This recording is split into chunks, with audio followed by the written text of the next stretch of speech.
the year goes on, I get closer and closer. So to learn new skills and to build new acumen. We can always touch. It's not. When you get that, then you get a lot more excited about being around children. Normal, in a sense, with all of the changes, of course. Or how you can transform your own business. On developing the whole child, socially, emotionally. Traditional route of teaching young boys how to set boundaries, because this little victim here needs to know how to. Doing very well, so they use that term. Sometimes expanded them to go up to 40 minutes. All of those things in education, of course, those things are important. Student is going to our heads and our lungs. The affirmations in the mirror for about 2 minutes. What did you do in order to get yourself going? This is amazing. It happens, what seems to happen quite a bit in our school. For the families to come, and they is that really for the child, or is it for us, for the parent? and doing new things for our brain. Who's orchestrating everything in this universe? Which parts of the brain are used? Based on that map that we have. See you with your smiling face. Atul, thank you very much for allowing me to join you. Namaste to you, my friends.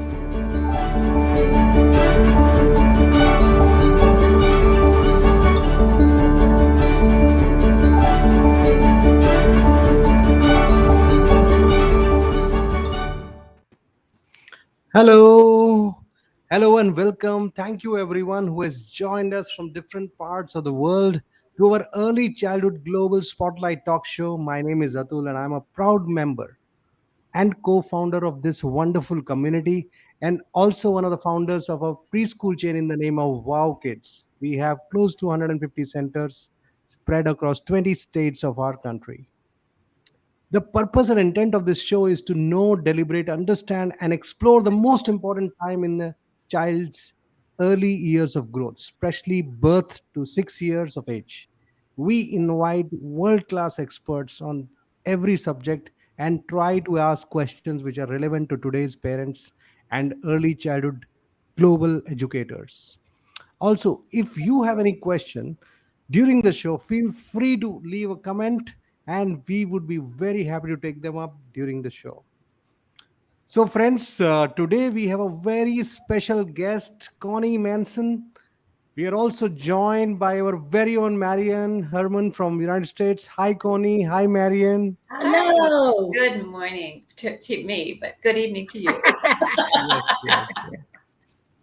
So it's my pleasure to introduce our guest for today, Connie. So Connie Manson has done Masters in Science in Education, also Bachelors of Fine Arts, and is founder and artist director of Starlight Puppets. She is a lifelong musician and a seasoned parent-child music teacher at Waldorf, Tampa Bay. After completing a theater arts degree, she was asked to help perform puppet stories for school children. It was unforgettable to see how strongly the children connected with the puppets. The journey continued after beginning her Waldorf teaching training, where she discovered a treasure trove of nurturing stories and puppet storytelling style adored by children. Starlight Puppet was born and thus began the journey of sharing music and puppetry worldwide. All puppets are hand sculpted using natural fibers. Teaching others how to create their own puppets is such a joy. The experience invites the audience members to slow down, to create within themselves a place for something new and wonder-filled to happen and to enter into simplicity and beauty with their imaginations. She continues to have the privilege of supporting early childhood and grades teachers, parents, and homeschooling families in puppetry creation, performance, and music, and the wonder and magic of early childhood education. Welcome, Connie, to the show. Thank you so much. It's an honor to be here. Great.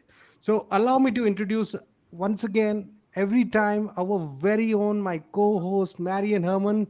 Marian is a founder of internationally respected Music with Mar. She's from Florida. She's also the moderator and the backbone of our global community. And very, very important, she is also a TEDx speaker. She has been given this great opportunity by TEDx and was invited to speak on this global renowned platform. Marian, when is it going to go live? I don't know. I got a message yesterday to double check all my information. So that must mean the platform's getting ready to go. I'm excited. And I'll be meeting with Clarissa this week to present the book of the same title at a conference with 13 different states in the United States. So I'm excited getting that message out there. Excellent. Wow. My best wishes. And over to you, Marian, to take this forward. Okay, first I want to let Connie know that we have a few people saying hello to her already and welcoming her to the show. And I imagine Atul will put some of those up there for you to see. Anyway, a lot of people, Connie, first of all, thank you for agreeing to come on. You and I have known of each other for years because we do so many similar things with families and children and have such a love for working with them and using a common vehicle of music as well as storytelling and puppets. I have Mr. Froggy, and I think you have your goose. Yes, I do. I have here. There's Goosey Gander to say hello.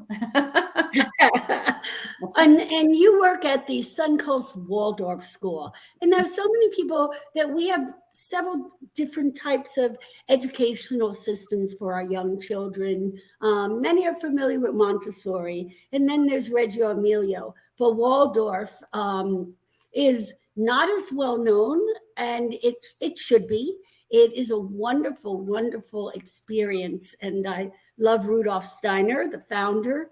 And so I would like to start out today by you describing what a Waldorf education is. Wonderful question. Now, actually, we are the Waldorf School of Tampa Bay. Have broadened out now. That's when it first started. It was called the Suncoast Waldorf School.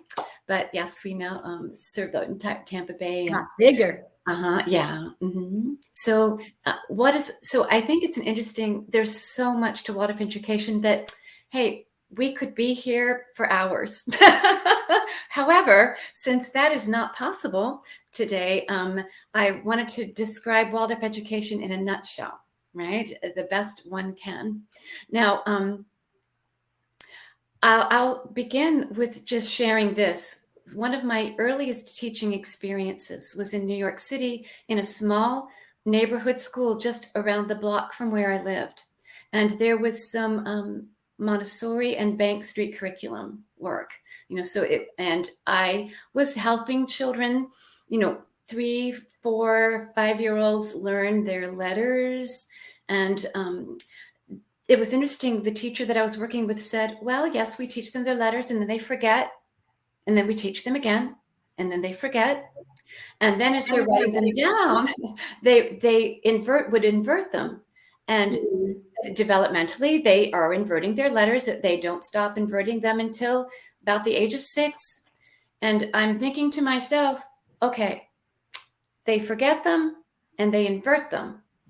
Is there something we're missing here as far as what the child is developing?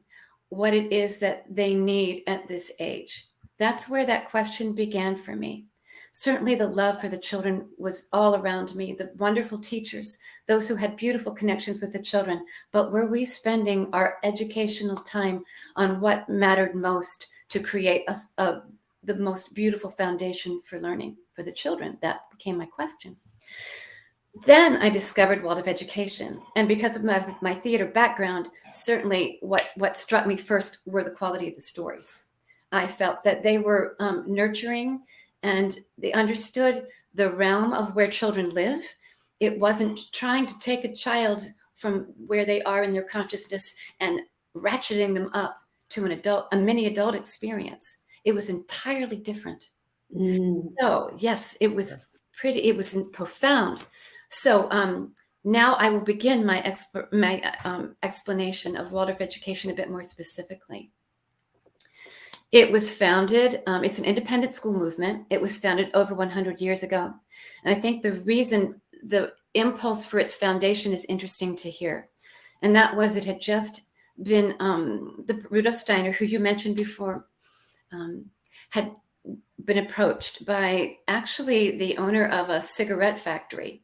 He wanted to educate the children in his care, you know, for the families that worked for him. He wanted to give something back. And this was a very expensive endeavor that he took on to fund. And he asked Rudolf Steiner to begin it because, see, World War I had just finished.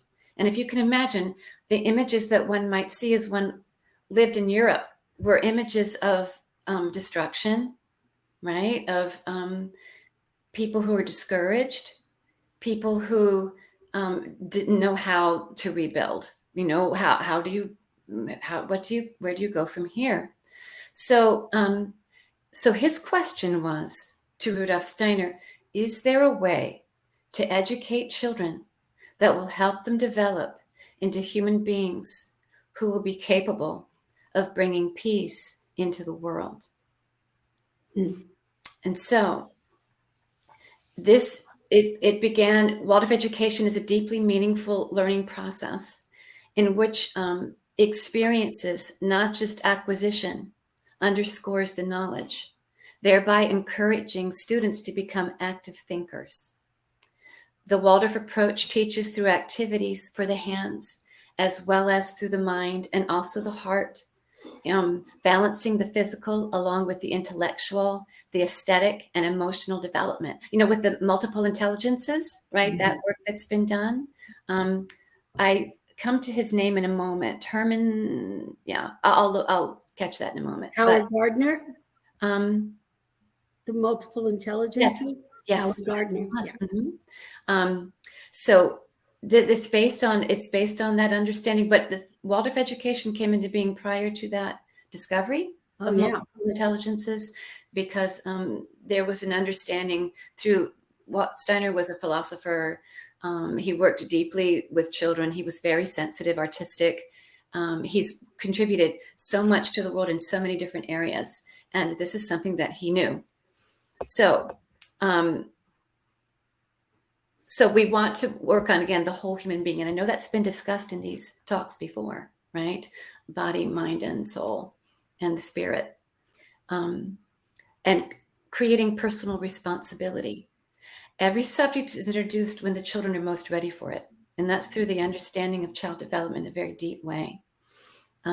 Where are they what stage are they most receptive to the information that's going to be taught to them? So that I'll look at a little bit later. But I thought it would be helpful to give some examples of how Waldorf Education is different and unique from other educational approaches.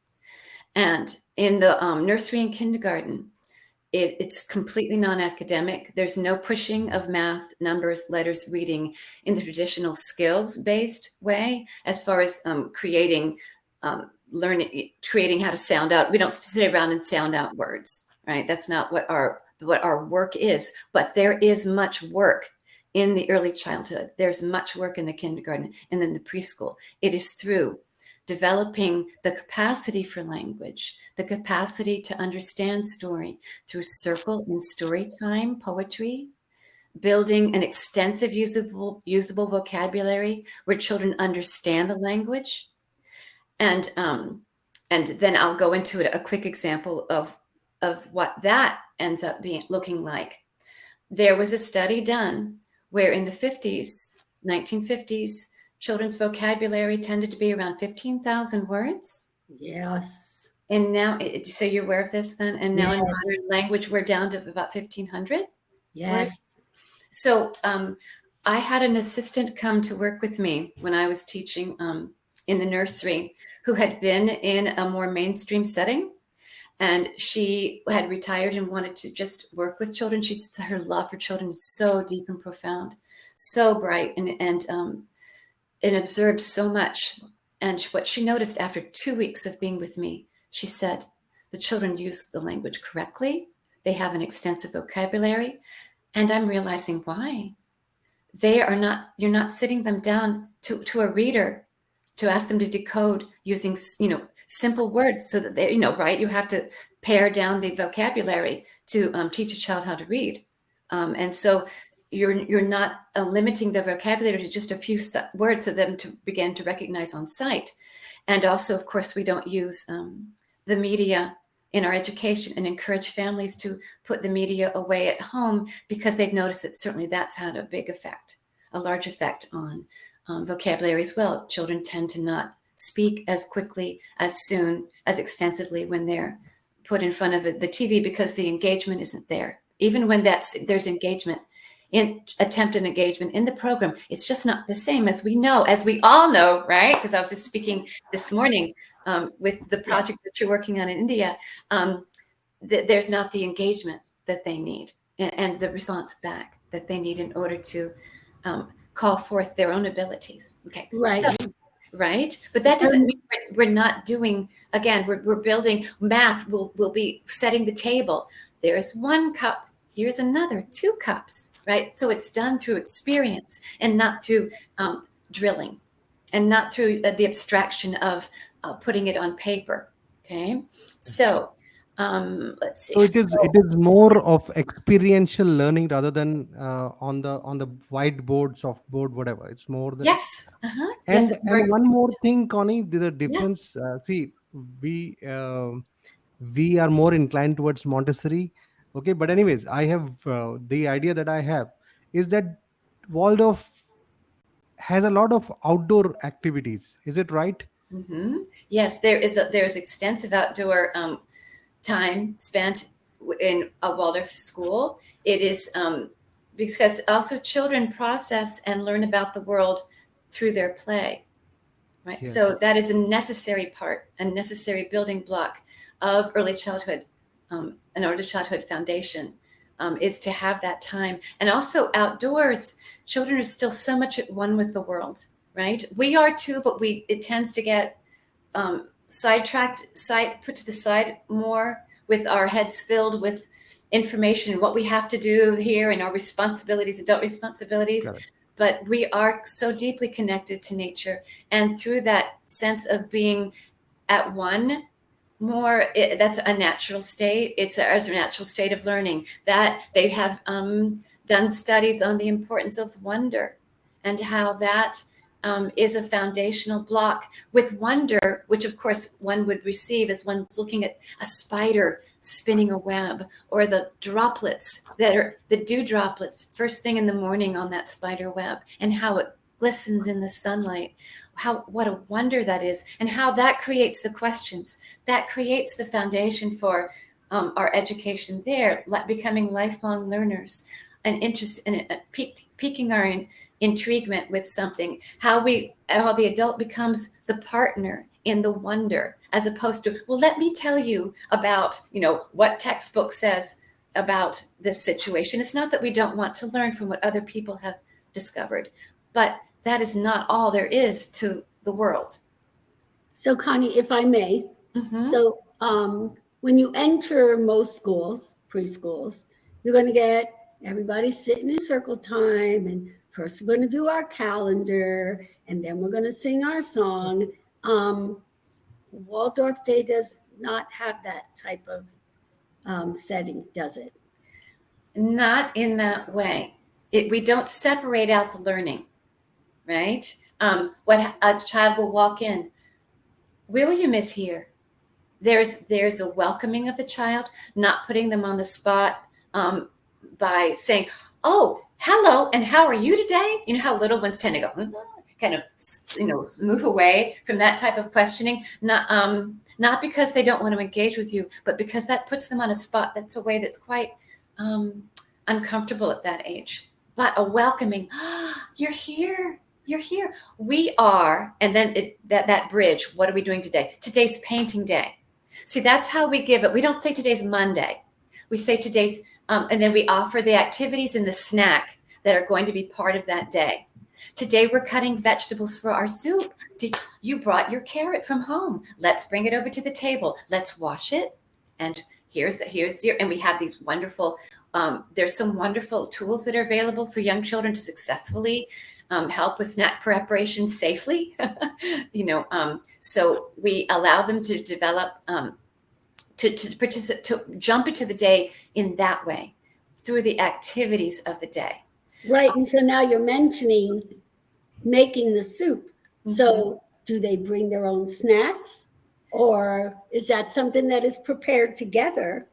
They are prepared together. The snacks are prepared together, depending on how we're doing with COVID and that, it has different, than it did prior to everything. But there are still ways of having the children participate in snack making. We prepare the teas.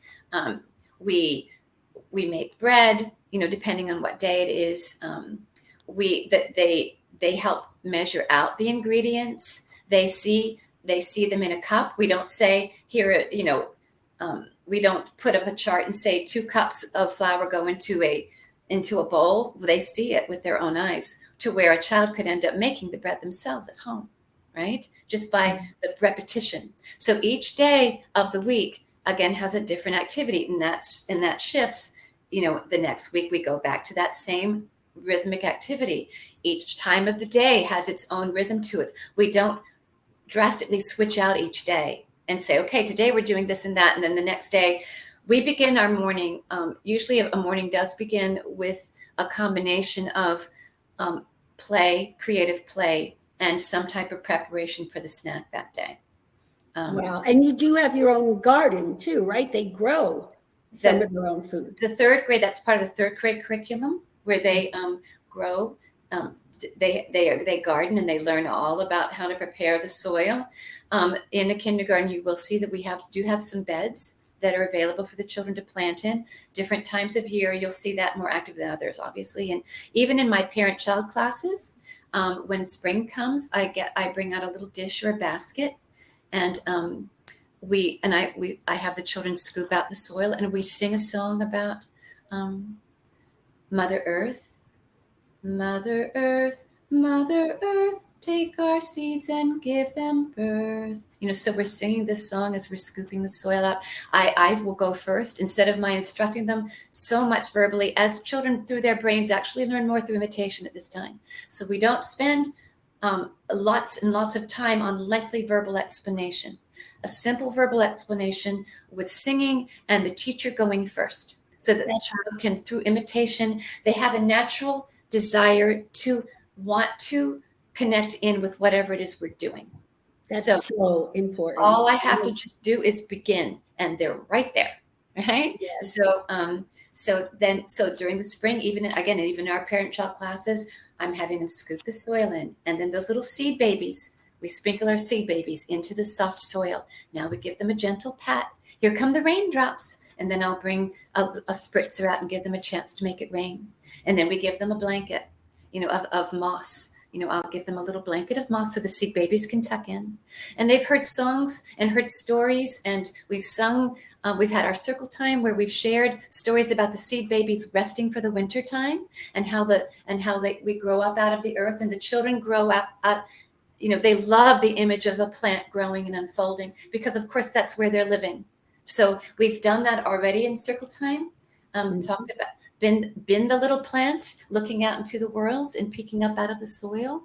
And so when that all culminates in this little garden that we've created, they have an experiential foundation of what. And that is where there's similarities to Reggio Emilio, because you get totally submersed into the activity, and through that activity you are learning math, language, science, physical aspects.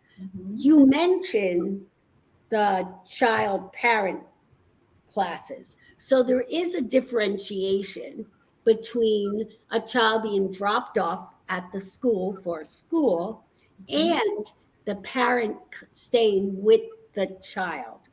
As we know, it's very important to start as early. I mean, when the baby's inside you. You start singing, you start rubbing that belly, you start singing to that baby. And when that baby is born, immediately language and movement, etc. And so I know Waldorf philosophy is not, okay, bring your infant here and drop them off and we'll take care of them. It's how do we teach the parent? So tell us a little about those classes. When do they start? At which age? And what do you offer for infants? Do you tell parents like information they could be using? Or are there specific classes they come to with you and you engage them to work with their infant? So the different ages and stages, Connie. That's a wonderful question. A number of Waldorf teachers are working with Pickler for the infant. There is a beautiful natural marriage of the Pickler work. That's the birth to 3 work. There's What's Pickler, please? Pickler, it's actually a Hungarian doctor. She began work with recognizing that even the smallest infant can participate in their care. You just have to look for the signals from the infant to be able to recognize that. It has to do with more of a partnership of the adult with the child. And there's also Lifeways, which is another birth to 3 program, which again uses some of the ideas of Pickler and also Pickler has to do with recognizing that children need to move independently. We need to set up an environment to allow them independent exploration where they will be safe. They don't need us to continually manipulate them. They need us to allow them to explore with our warm interest and are surrounding them with an environment that allows them to want to explore. In other words, to keep the environment unhurried, to keep it not a lot of stimulus going on with a lot of loud noises, loud music, the TV on constantly, to allow them to have some space just to look at that sunbeam, to have a soft little woolly on, to where they're lying on their backs and not being forced into tummy time before their bodies are ready to support that independently, to where they couldn't independently move out of that position themselves. Because it is that once a child comes into a Waldorf school, already we might see some movements that are what we call retained early infant reflexes, to where if we've given the child the ability to move freely and independently and discover their own body comfortably in movement, then they can go to the next stage with confidence. If we have done all of that for them, like putting them in bouncy chairs and, then it hasn't given them the ability to strengthen within themselves their ability to sit upright, their own understanding of when they're ready to turn over, their own understanding of when they're ready to hold their heads up. Oh, I can feel that my body's ready for this. So giving them time with simple toys, simple play, a lot of outdoor, quiet time, creating safe spaces in the home where you could put your child, your infant, and know that they wouldn't get into any trouble, not even if you couldn't get to them for hours. Not that one wants to do that, but the idea that you don't have to constantly be telling a child no, or move over here, or get your finger out of the socket, or right, that everything's already been prepared so that they can safely move in their environment independently. So there's 2 wonderful things to look at: Lifeways and Pickler. Lifeways will have programs where you can they have a small groups of children, ages birth, infant to actually up to age 6 in a home environment, like 6 children perhaps to 1 adult, where they've been working in ways that they've been trained to do, to give the child a home-like environment, even if they have to be away from home at that young an age. But always we need the parent, right? Even if there's a parent's in a situation where they need to put their child in something prior.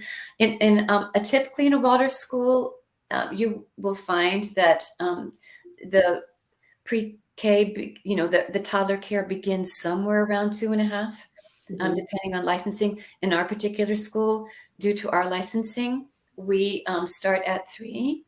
But developmentally, a small child is very ready to be away from their parent. They start to show indications that they are ready to move independently away from their parent. The parent-child classes are actually primarily for the parent. Right? As you know, right? To just give ways of interacting that are meaningful and that create meaningful connection, and that also recognize, and I know we'll talk about this a little bit later too, the 3 needs, not only of infants and preschoolers, but also of us as human beings: the need to connect meaningfully with each other, the need to develop competency to where we are, want to certainly become confident in a skill we've built, but also wanting to challenge ourselves to move onward to another level of competency, and the need to contribute. Even an infant needs to know that they have something to contribute, and actually they are wired to be connected and to want to help. And but sometimes the trick is to recognize their signals, which may not look like the signals of an adult asking to contribute, right? Absolutely. Or wanting to Very, very, very powerful thing. Yes. Those signals, and a lot of parents will get discouraged. Oh, my baby is too small. They are not responding. Yes. But the baby is seeing everything. The baby is listening to everything. They have all their senses intact. Yes. So Yes. that's very important. They're born with all those senses, and yes, they will give very, very little signals. They will maybe just a smile when they are 3 to 4 months old to the mother. That itself is a very big signal. Or maybe anything. Or they'll look to the side. Oh, are you looking? Oh, do you see the car? Do you see the car out the window? Is that what you see? They'll look. Yeah, they'll look, and then they'll look back at you, right? They'll. There's something really interesting that this is such a wonderful, thing to discuss and share.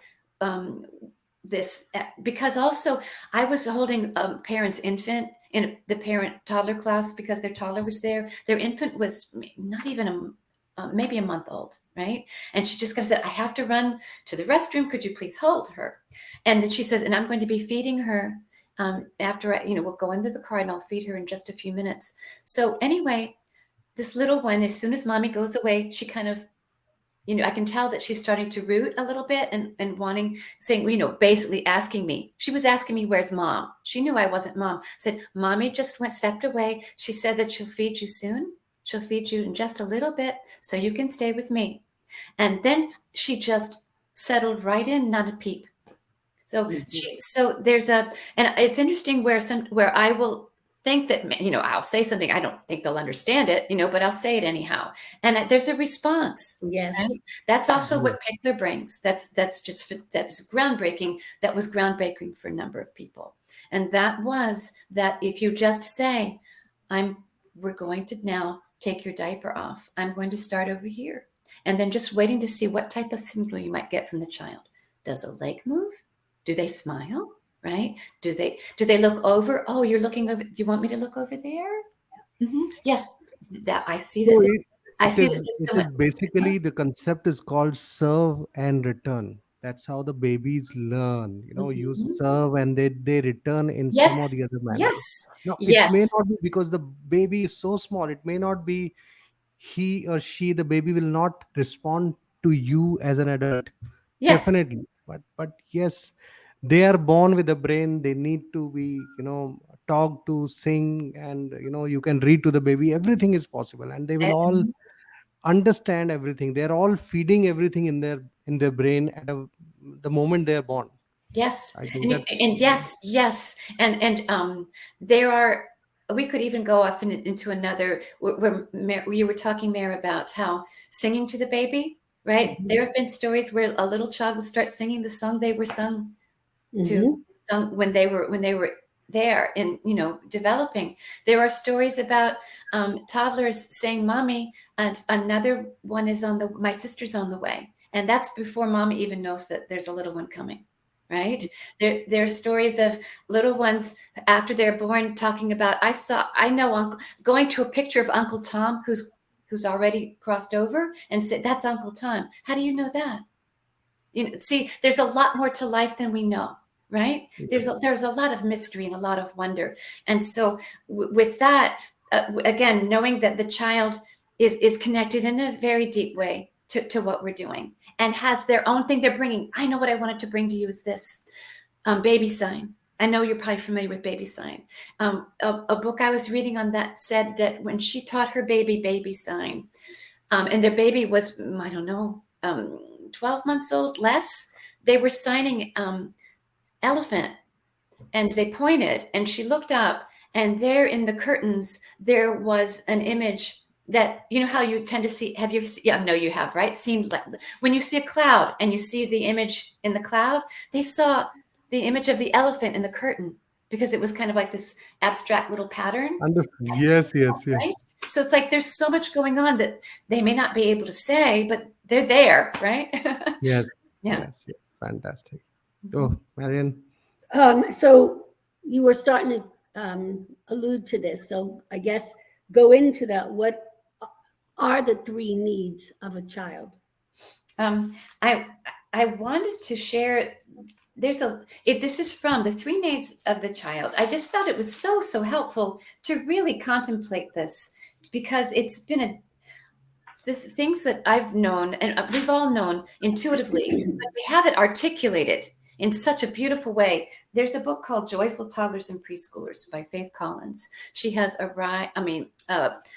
Pickler and Waldorf strong background. Her mother is Rahima Baldwin, who wrote You Are Your Child's First Teacher, which was one of my first Waldorf books that really turned me on to Waldorf and the deepness and thoughtfulness and what it brought to the child is, okay, then she talks about those 3 that I mentioned earlier. And she talks about the importance of connection and how and I'm going to go ahead and just read this to you because it's just so beautifully said. At all ages and all stages of development, human beings feel more satisfied and fulfilled when they are in authentic, meaningful relationships with one another. Extensive research exists on the effects of the quality of relationship in people's lives. From the lasting effects of babies' first relationships to how social connections later in life prolong both life expectancy and health in the elderly. We are at our best when we are able to love and be loved, to enjoy one another and be appreciated for who we are. The need for competence. And then again, I brought in that a little bit, how we need to not master something and feel confident in it, but we also need to challenge ourselves. That begins immediately, right? It starts in infancy. It continues throughout life. No matter where we are in our developmental journey, we strive for this place of balance where we are neither overwhelmed nor bored. We can be responsive to toddlers' need for competence by allowing them to watch us as we do practical tasks, by doing tasks slowly so they can join in, and by giving, as opposed to lengthy explanation and then rushing through whatever it is that we're doing, the explanation is in the doing. I like that. The explanation is in the doing. Mm-hmm. And by giving them space to practice through independent play. That's why it's so essential to have that. And then, and then the desire to contribute. People feel both energized and grounded. Again, well, that's essential, right, for early childhood development, that children feel grounded, as opposed to if they're constantly done for. Have you ever gone into a place that you're not familiar with? I don't know, I rush towards the kitchen to help, right, so that I can ground myself in an unfamiliar environment. Or right, I'm sure you can relate, right? Find some way to help so that I can connect in with what's happening, right? Energized and grounded when they know that they are making the world a better place, when they are helping others, and when they are contributing to something greater than themselves. A large body of research shows that people are healthier, happier, and more fulfilled when they are able to contribute to the well-being of others. It reduces chances of dropping out of high school, contributes to job satisfaction, can be an effective treatment for depression, reduces symptoms of post-traumatic stress disorder, and again, increases longevity. Unfortunately, our culture rarely recognizes the very young child's desire to contribute. Young children are expected to learn, play, and have fun. They are rarely expected to be helpful. Adults are expected to help children, not the other way around, right? It's like, I always have to like pull myself out of that myself, right? Here, let me do that for you, right? But how can I create an opportunity for the child to be contributing as well? In my Merrily We Meet classes, we're in the park and completely, for the entire 2 hours. And I've begun to weave more and more of the inside classroom into the outside experience. And one thing that we do, we transition from going to our pavilion where we have our beginning, our welcoming, our crafting, and the children might be helping with the crafting or they might be playing while we are in meaningful activity. The child is so well nourished when we adults are engaged in handwork, simple housework, again, in a slow, rhythmic way. I play my little whistle, my little bird whistle that I keep around my neck, although it's not here today. And I pull out my wagon. All of a sudden, I've got 5 helpers. Some are helping to push it. Some are in the front helping to pull it. Some are along the sides helping to scoot it about. They want to be a part of that, of moving us along to the next activity. Yes. It's just so wonderful to see. And it is true that people sometimes miss the signs when an infant is doing that. Yes. An infant sometimes will try to move your hand.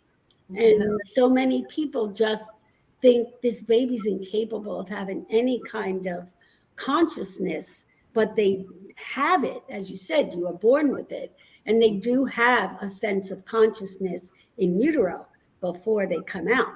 So when they come out, they probably, if we could go into their head, are thinking about some things that, I need to find out about that. That sound was really interesting. I can't wait to see what it is. You know, maybe not at that level, but that is there. So, yes, absolutely. Can I share one more thing? Because you said that. I'm kidding. Yes, of course you can. You're so wonderful. They also have a connection to their own response at times too, which is very phenomenal, I think.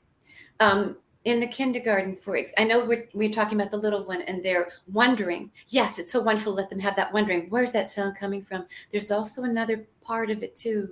And that is in the kindergarten, there was a teacher who was preparing for snack. And one of the children came up and said, Miss Gardner, why is butter yellow?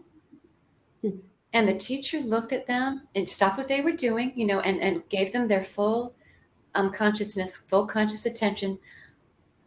I've always wondered that. And then they went back to their work. The child went to their play. 20 minutes later, they came back. And they said, I know why butter is yellow. The sun is yellow. And the sun shines on the grass, and cows eat grass. Wow. Amazing. What a logic the baby or the child applied. Right? And did we have to say photosynthesis? That word did not cross their lips, right? That a lot of times their questions have an answer. That happens a lot, I've found, even with toddlers, right? That they have some type of answer. They just, For that age, that is the right answer. Yeah, isn't it? It's perfect. It's just where they live, right? And that's where we talk about, where we're all talking about that their whole beings, this tells you, that they learn through the they see the world through the imagination, right? Yes. And through being connected, knowing that they're connected. Yeah. I had a young girl that was sitting with me by the pool, And she asked, can I put my feet in the water? Yeah, it was okay. So she takes her foot, puts it in the water, and she goes, oh, Miss Mare. I go, what? She goes, the water moved. It got out of the way so my foot could fit in the water. Yes. And I said, yeah. She goes, wow. Now, you could go, oh, well, let me talk to you about the fear of displacement. But instead I said, I wonder if that'll happen when I put my hand in the water. And then I got all excited. Oh my gosh, it does the same thing. And so for about 15 minutes, we started dropping things in the water to see if the water moved for everything. And then she discovered that sometimes it moved further if it was bigger, and that is when we have discovery and wonder, and we become part of that discovery and wonder instead of taking on the role of expert. Yes. And what do you think have to always play that role of expert? We are part of the wonder. And that is how you awaken the scientist. We really diminish children's interest in science when an experience like that happens, and we all of a sudden put on our expert teacher hat and say, well, so yes, the wonder, the joy, not just the wonder, but the pleasure and the excitement of realizing something and then wanting to go further. Yes. When the time is right? When we study physics in 6th grade, that comes back, right? That experience is your foundation for them, right? We don't have to go, okay, in 1st grade, we're going to start talking about physics, right? Not like that, right? Well, I'd like to share a quick, silly little story here. I was working with 3- and 4-year-olds, and we were doing Looby Loo, but I do a version where we do it on the bayou, and I make it Cajun, and we go on the bayou every night. And so the teachers were in the room with me, and this little boy raised his hand and said, what's a bayou? And I went like this, because that's what I always do. I don't always, I got the answer. I always go, and so before the teacher walks over, steps next to me and says, I'll handle this. And so she said, well, there are different types of water. Some water's salty, some water's natural. The 4-year-old's going, what's a bayou? She goes, I'm getting to that. Now, some water is very large, but some water is enclosed by land. There's the 4-year-old, like, what are you talking about? And he goes, what is a bayou? And I said, in Louisiana, there's some water and they call it a bayou. So when you're in Louisiana, it's the water that's bayou. And the little boy went, oh. And the teacher looked at me and she goes, Mare, that is not exactly right. I go, and it's not exactly wrong, but it's what his brain could handle.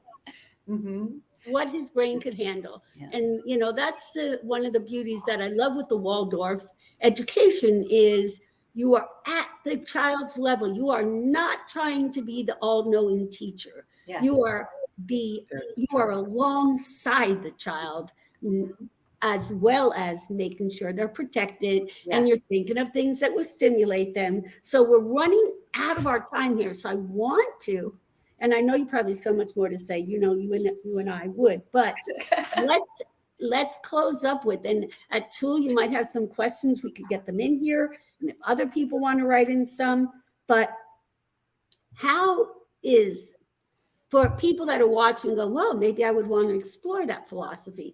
Tell us how the Waldorf philosophy is centered around offering support for parents in creating meaningful connections.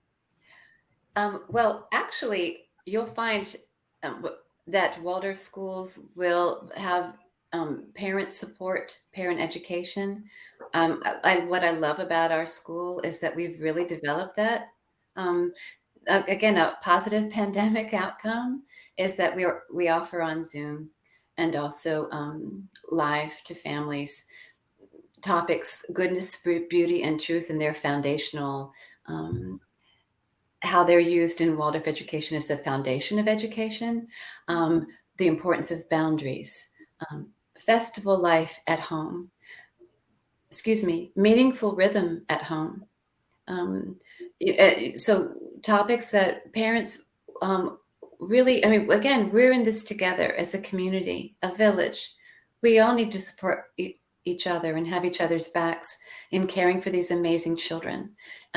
Slowing down, the importance of letting media wait, for the young child. Letting media wait.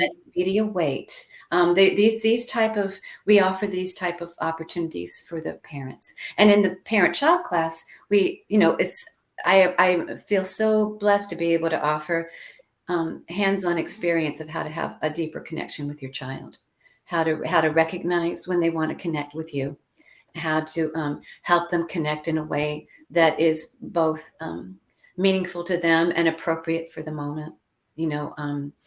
And so there are a number of ways that we support the parents at home so that the school can offer everything that it has to give. It is a partnership between the parent and the school to really allow the education to give its most.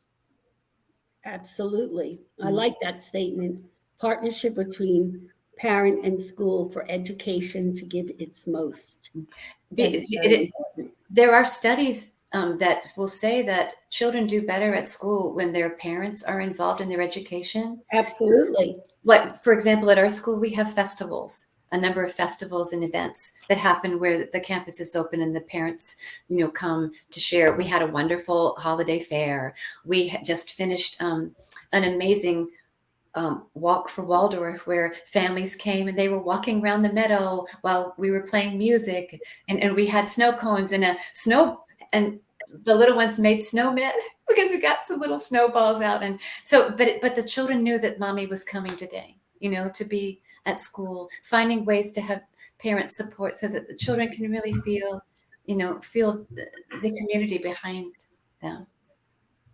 Right. And so when a child leaves, so Waldorf goes up until what age? Does it go all the way through 8th grade? Waldorf, it goes up through the 12th grade, actually. The education itself, yes. No. There are teacher trainings for high school. A dear friend of mine is head of one of those trainings for the high school. Our particular school, where I am here in Tampa Bay, ours goes up to the 8th grade. And when the time is right, and because again, it needs the support of the parents too to help this come into being. It is an independent school. If we were not, we would have to give the children academics at age 3, right? Which is what we feel is not what is the best foundation for them. So we have to be an independent school. So we need supportive parents and the community in other ways to allow each step to unfold. So when the time is right, there'll be a Waldorf High School. All righty. And when children leave Waldorf to go on to further education or careers, success rate? Oh, goodness. I'll back up a little bit too, because people think, what happens if they're not in the Waldorf school the entire time, right? For example, our school doesn't have, our school does not have a high school. They go into a typical, a mainstream situation, and what they will find is that the teachers in the mainstream setting will say, I love having Waldorf students in my class. They ask questions to understand the subject, not just for the test. They don't ask questions just to get the answers right for the test. They think more deeply. They are creative. They, in a Waldorf school, again, I could go into so many different things. The children create their own books, their own textbooks with the support of the teacher. We don't have, we don't just crack open a textbook in first grade, crack open a workbook and start tracing A. You know what I mean? The letter A. We have storytelling about the letter A. We talk about the letter M. The letter M is actually a consonant. Is actually a better example. A traveler goes through the mountains on to explore, and then by day 3, the children are drawing the mountain, and they begin to. The teacher begins emphasize the shape of the letter M, right? Within the mountain itself, just how language initially came. It wasn't that, in the earliest times that they said, okay, here's your alphabet.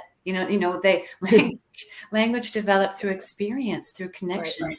Through needing to know, through practicality. A 7-year-old doesn't need to know how to drive. So why are we teaching them how to,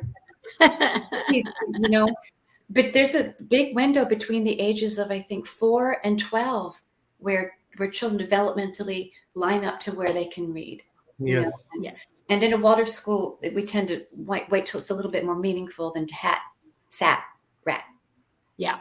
Exactly. Well, I personally want to thank you for the enlightenment. There were a lot of things about Waldorf. I mean, I've read his book and studied it a little bit and have watched you and talked to the parents in your classes. But there were some things that I needed a more in-depth understanding of, and I want to thank you for doing that so well today. Amazing. Thank you. Thank you for asking me, because each thing honestly could be an hour. I could go into what alumni have done. You know what I mean? I can go into, but this is a wonderful, thank you for the opportunity to touch in and to share with both of you. It's so wonderful. It's so wonderful to know that children are being cared for at this level worldwide. I can't tell you how it feels to me to be a part of this with you today. Connie, you say that, but I've been fortunate enough to have gotten to travel many, many places around the world. And every place I go, the question is always, am I doing what's right for my child? Wonderful. Should I be doing anything else? Wonderful. And I always say the fact that you are here with your child is exactly what you need to be doing. Absolutely. Fantastic. A tool? Yes, absolutely. You got it. You hammered it. I think that exactly, see, the baby will not tell the mother that you have to do this for me. Because it's the baby. They have not even developed that speech. It is the parent who has to understand that the child needs a certain kind of stimulation. They needs certain activities for their growing brain. Unfortunately, most of the parents don't know that there is a huge difference between a baby of a animal where their brain is almost developed when they come out, and here in our human race, the baby's brain development 80% happens in the first 3 to 4 years of their life. And it's a very, very important window. Which if the parent misses that golden period of learning, it is going to make a very, very different impact on the life of the child further. There have been studies. I've been, let me tell you, in the past several days, Marian, I have done a deep dive into the brain development of the child, the theory and the science, the neuroscience of babies when they are born, and what is the impact of these stimulations or these meaningful interactions in the first 3 years. What is that impact that they have when the child grows as an adult? There have been studies which Marian, Dr. Sally was telling that they did some studies on some people who were robbers and they were thieves, and it came out that they were very early experiences that shaped their mind and made them what they are today.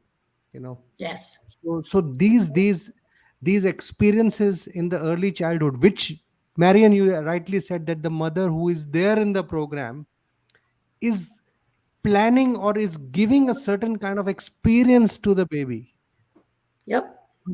Which not all the mothers have thought for. So I think that is the point that I had to make. And yes, today was a wonderful session. I had very less idea about Waldorf. Let me be very honest. We are, we follow Montessori and nursery curriculum more vigorously here. But I feel that yes, it's very different. I was also at one point of time thinking if Montessori can be clubbed with the Waldorf. I don't think so. They are very different theories, and require a very different kind of expertise and patience level. So a lot of doubts have been cleared. Thank you so much, Connie, for this. And Marian, thank you so much for organizing this. You're I welcome. really wanted this kind of knowledge. I'm sure people who have joined us today would also have got a lot of information about what this world of theory or curriculum or learning method is all about. I think there's enormous amount of information that's still pending. We may invite Connie some other day to further take this learning. But then, yes, whatever examples you could give in this span of 1 hour, 2 minutes, which is one of the longest live shows that we had. I think you did a great job. Thank you so much. Thank you so Thank much. you. Thank you. Please wait a All minute. right. So amazing. My sincere thanks to Marian and Connie once again for talking about the true, the beautiful, and the good in Waldorf education. Thank you, Connie and Marian, again. And I also thank all the viewers on Facebook for taking their precious time out to watch this show live. Our best wishes until we meet again next week. Thank you.